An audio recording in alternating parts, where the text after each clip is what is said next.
Welcome back to AU Family Channel, and thank you so much for being here. It truly means the world to have you as one of our loyal listeners.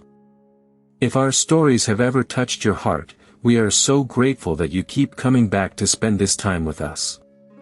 So find somewhere comfortable, take a slow, deep breath, and let us begin today's story, together. For most of my life I believed my older brother did not love me. He was quiet and distant and cold, and I spent years resenting him for it. I built a whole story in my head about a brother who did not care about me at all. Then, when I was 23 years old, I found a single piece of paper in a dusty box, and it shattered that story into 1,000 pieces. Because it turned out that the brother I thought did not love me had once given me a part of his own body to keep me alive, and had been sworn to silence about it for the rest of his life.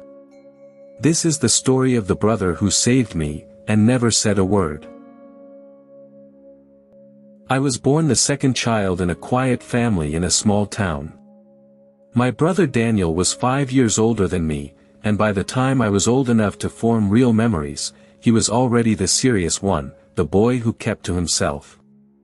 Our parents were gentle, hard-working people who did not talk much about feelings. We were not a family that hugged often or said the words "I love you" out loud.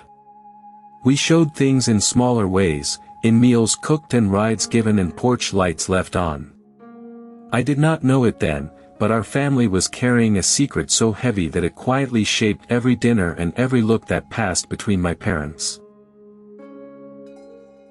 When I was 4 years old, I got sick. Not the ordinary kind of sick that a child shakes off in a week. I stopped eating. I bruised at the softest touch. I grew so pale that my mother said I looked like paper. I was tired in a way that no amount of sleep could ever fix.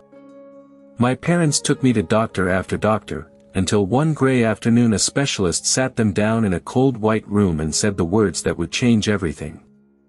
It was a disease of the blood, a failure deep in the marrow of my bones, and without serious treatment I was not going to live to see my 5th birthday.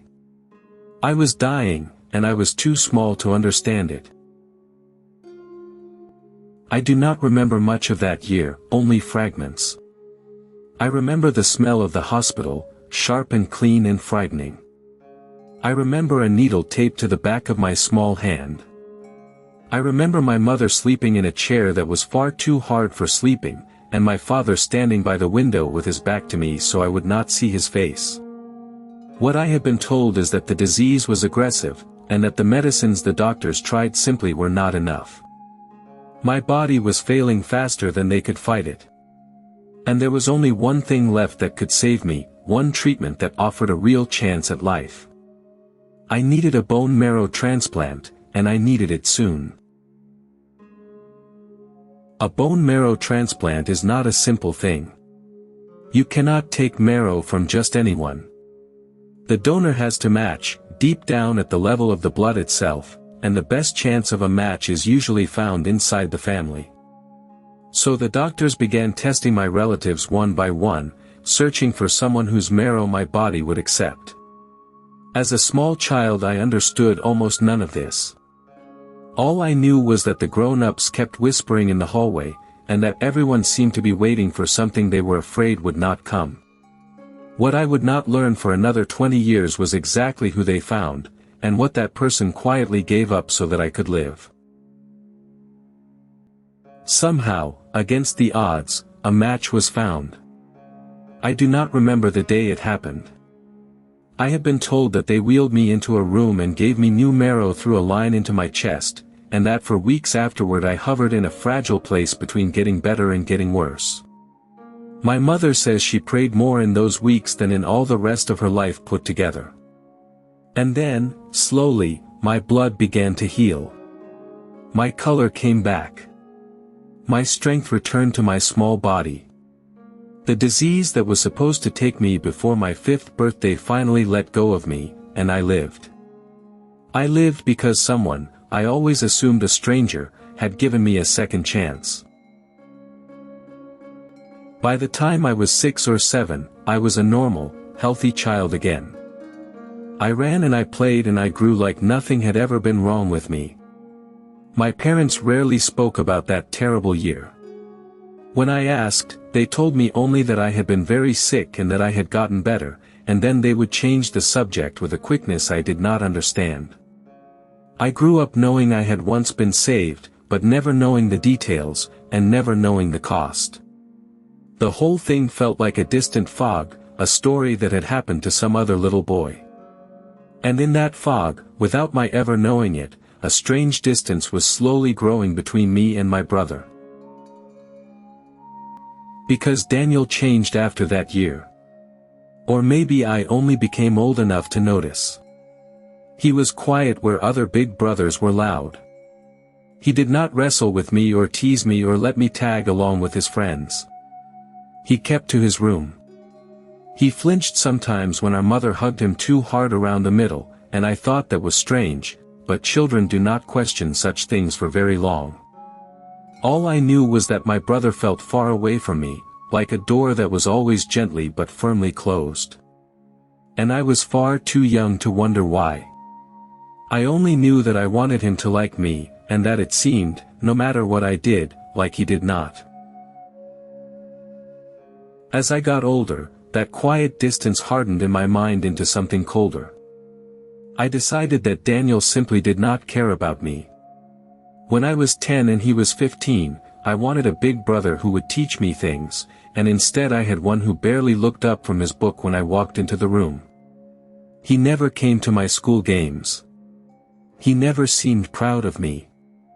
At family dinners he was there in body but somewhere else entirely in his eyes. I would watch other kids with their older brothers, laughing and roughhousing in the yard, and a small bitter knot would tighten in my chest. Why, I wondered again and again, did my own brother seem to want nothing at all to do with me? There is one memory that I carried like a stone for years. When I was 12, I made the school team, and I was so proud that I ran all the way home to tell everyone. My parents cheered and hugged me. And Daniel, who was 17 by then, just nodded and said that is good, and went back upstairs to his room. That was all.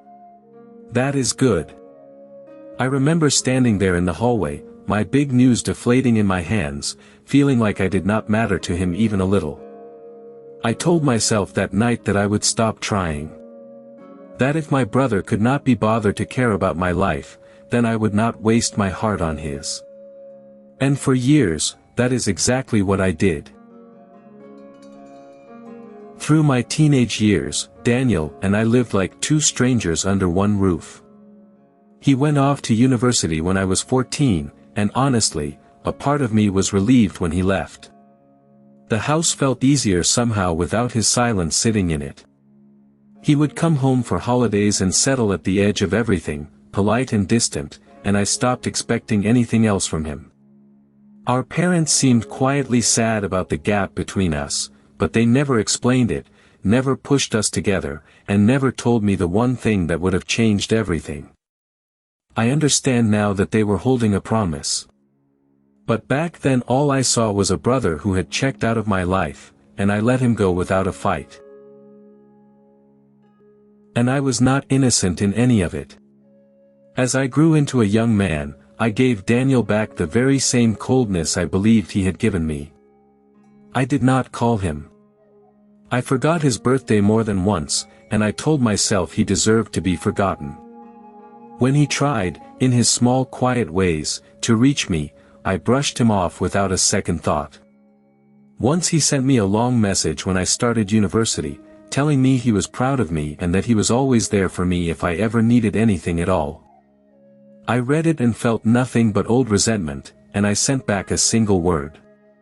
Thanks. I did not know that I was answering the person who had bled for me. By my early 20s I had mostly stopped thinking about any of it. Daniel was just a fact of my life, a brother in name who lived in another city and worked a quiet job and called our parents every Sunday. We saw each other twice a year and said very little.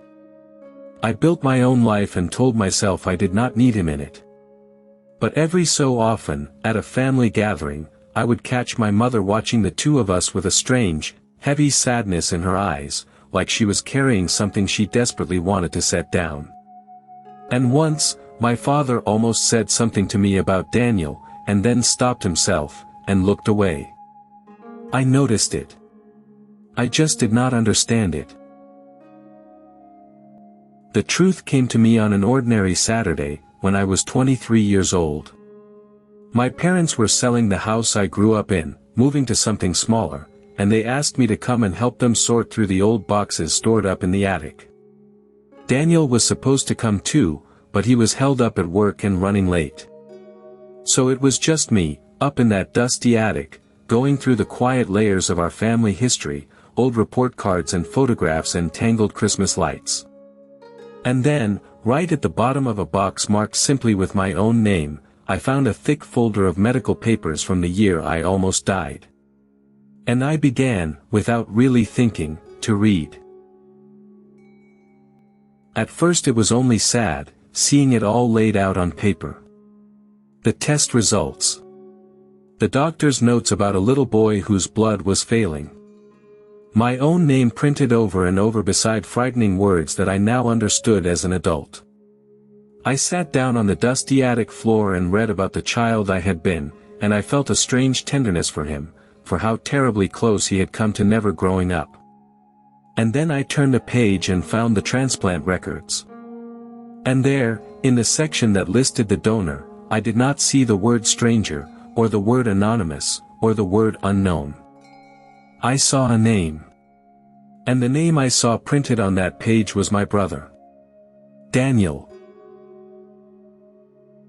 I read it 3 full times before it began to make any sense. Donor, matched sibling, and then his full name, his date of birth, all of it laid out in plain black ink. My brother, who had been 9 years old that year, had been my bone marrow donor. My brother had given me the marrow that saved my life. I sat there in the dust with the paper trembling in my grip, and a strange cold feeling spread all through me, because nothing about this fit the story I had told myself for 20 long years. The distant brother. The brother who did not care. The brother who could not be bothered with me.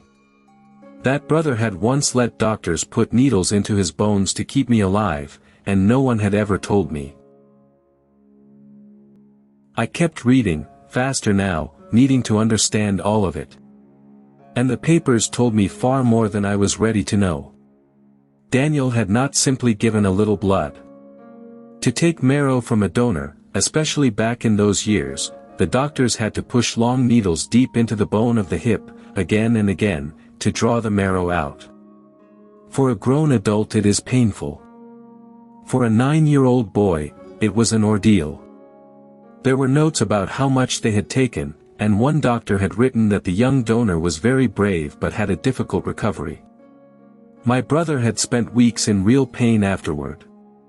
My brother had limped and ached so that I could live. And he was only 9 years old. And that was the moment the whole world tilted under me.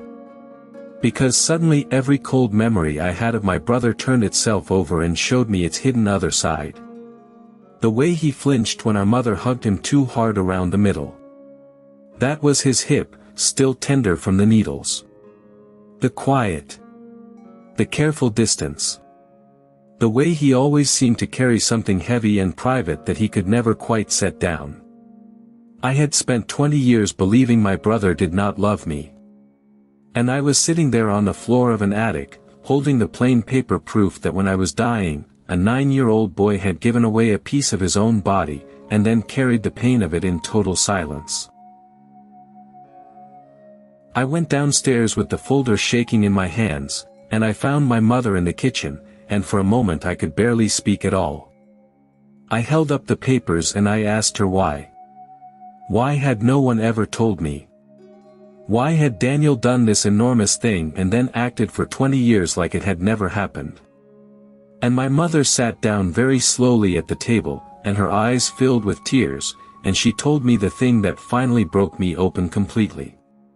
She said that Daniel had asked them, had begged them even, never to tell me. She said it had been his one and only condition. He did not want me to ever know what he had done for me. She told me that when Daniel was 9, after the transplant, he had understood in his own small child way that he had saved his little brother. And that at some point he had decided something that he would hold to for the rest of his life. He did not want me to grow up feeling that I owed him a debt. He did not want me to look at him and see a bill instead of a brother. He did not want my love for him, if I ever came to have any, to be tangled up with guilt or obligation. So he made our parents promise never to tell me, and he chose to carry the whole thing alone, so that I could grow up free and light and never once feel indebted to him for a single day. And there it was, the terrible and beautiful irony of my entire life. Daniel had gone silent in order to protect me. He had swallowed the story of the greatest thing he ever did, so that I would never feel weighed down by it.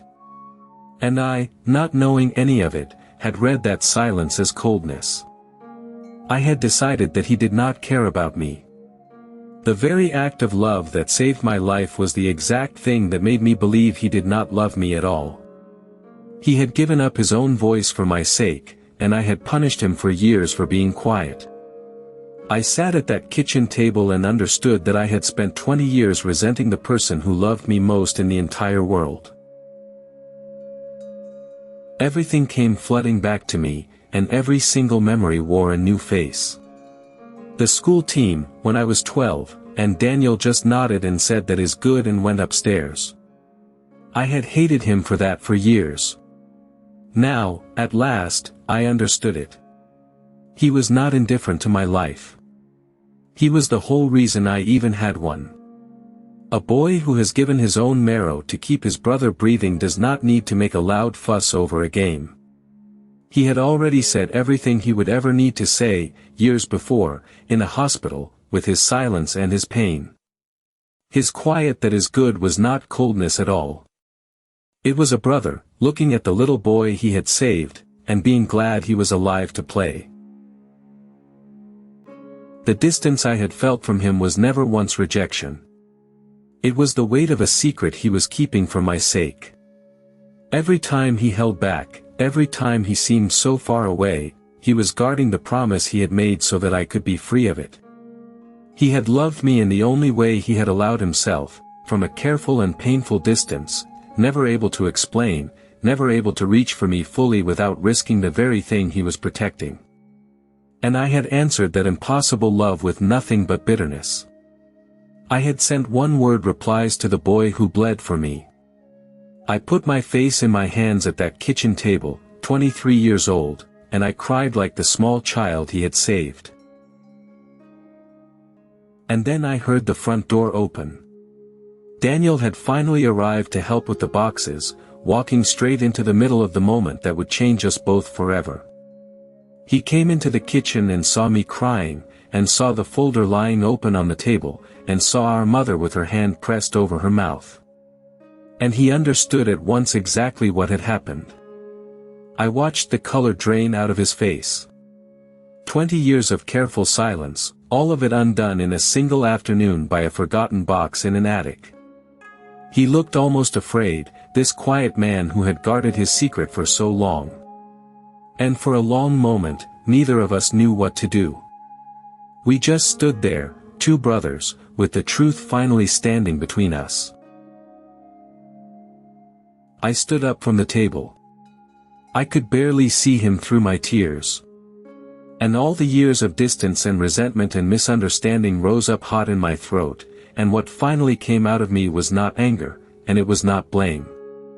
It was only one broken question. I asked him why he never told me. Why he had let me believe, for my whole life, that he did not care about me. And Daniel, my quiet brother, looked at me with his own eyes filling up, and he said the simplest thing. He said he did not want me to spend my life feeling like I owed him something. He said, "You are my little brother. I did not do it so that you would love me. I did it so that you would be here." And I crossed that kitchen and I put my arms around my brother for the first time in years, and I felt him go stiff for 1 second, and then break, and hold me back. We stood there and we cried, two grown men, all the wasted years pouring out of us at once. I felt the truth of him under my hands, this brother I had misjudged so completely, this quiet hero who had carried the biggest thing in our whole family alone since he was 9 years old. I told him I was sorry. I told him sorry for every cold thing I had done, for every birthday I forgot, for every single time I had decided that he did not love me. And he just held me tighter and told me over and over that it was all right. We talked that night for hours, longer than we had talked in our entire lives combined. Daniel told me things he had never told a living soul.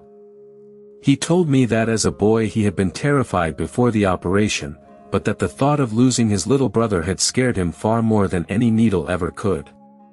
He told me that in all the years afterward, keeping the secret had been so lonely, that sometimes he wanted to tell me so badly, especially when I looked at him like I hated him. But he had made a promise, and he believed in his heart it was the right one, and so he kept it. He had chosen my freedom over his own comfort, again and again, for 20 years, in complete silence. I finally understood my parents then too, and the strange, sad way they had always watched the two of us.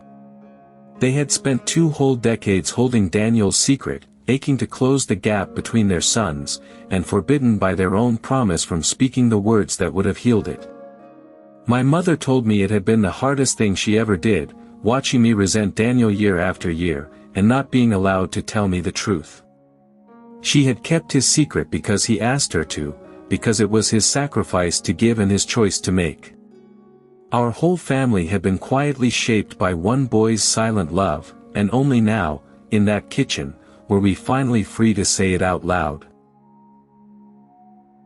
Everything changed between Daniel and me after that day.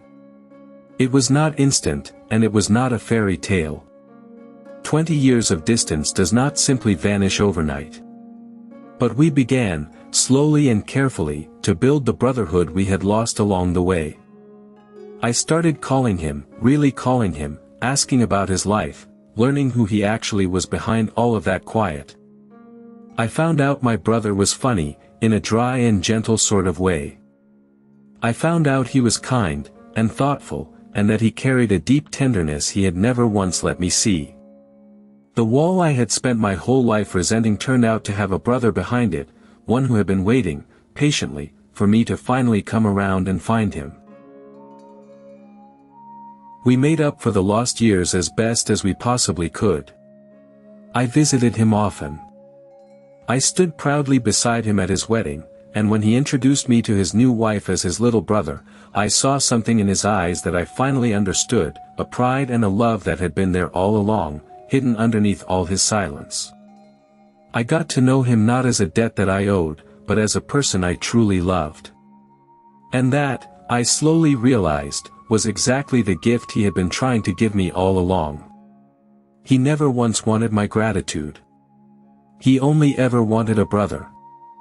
And by keeping his secret so carefully, he had made sure that when I finally loved him, I loved him freely. I think about it all the time now, what my brother did, and the kind of love it must take to do such a thing. It is one thing to save someone. It is another thing entirely to save them, and then hide it, and ask for nothing, and let them think the worst of you for 20 years rather than make them feel that they owe you anything. That is a love with no reward in it at all. A love that expects absolutely nothing back. Daniel got no thanks, no credit, no gratitude, nothing at all but my coldness, and he chose that on purpose, because he loved me more than he loved being loved back. I do not know if I will ever be worthy of a love that pure. But I spend all my days trying to be. We are so quick, all of us, to measure love only by the loud things. By the words that are said out loud, by the grand and sweeping gestures, by the people who show up and make certain that we notice them doing it. And we are just as quick to doubt the quiet ones, the ones who do not say very much, the ones who love us from a careful distance. I spent 20 years believing the loudest thing in my life, which was my own resentment, and I was completely and utterly wrong. The truest love I have ever known made no noise at all. It sat quietly at family dinners. It nodded and said that is good. It hid a scar on its hip and asked for nothing. And I almost missed it entirely. Daniel and I are close now, closer than I ever once thought that we could be. He is my best friend, this brother I very nearly lost forever to a misunderstanding of my own making. My children call him uncle and climb all over him, and he lets them, laughing, this quiet man finally allowed to be soft out in the open. Sometimes I catch him looking at me from across a room, and I know that we are both thinking of that attic, and that kitchen, and how close we came to running out of time before the truth ever found us. I got my brother back. And more than that, I got to finally know the brother I had always had, the one who saved me before I could even remember his face. Here is what I learned, and I truly want you to hear it, because it took me 20 years and very nearly a whole relationship to finally understand. The people who love us the most do not always say it. Sometimes the deepest love in your entire life is the quietest thing in the room. It does not announce itself. It does not keep any score. It carries you in silence and it asks for nothing back, and it will let you misunderstand it completely rather than make you feel that you owe it a thing. So look again at the quiet ones in your life. The distant brother. The father who never says the words. The friend who is simply always there. You may be surrounded by a love that you have not yet learned how to see. And please, do not wait as long as I did to find out. Do not ever let a silence convince you that you are not deeply loved. If there is someone in your life you have written off as cold or distant, someone you have quietly resented for not showing up the way you wanted them to, then I am asking you to look closer while you still can. Ask the hard questions. Open the old box. Because you may find that the very thing you took for indifference was love all along, a love so deep that it made itself small so as not to burden you. The people who carry us in silence deserve to be seen for it. Do not let them go unthanked. Do not let them go at all. Thank you so much for watching this story all the way to the end. It truly means the whole world to me that you stayed here with me through every part of it.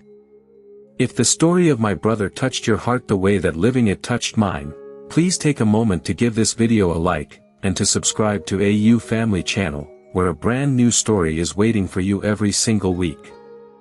And remember this one thing above all else. The people who love us most often carry us in silence, so hold the quiet ones close and never stop trying to truly see them. I will see you in the next one.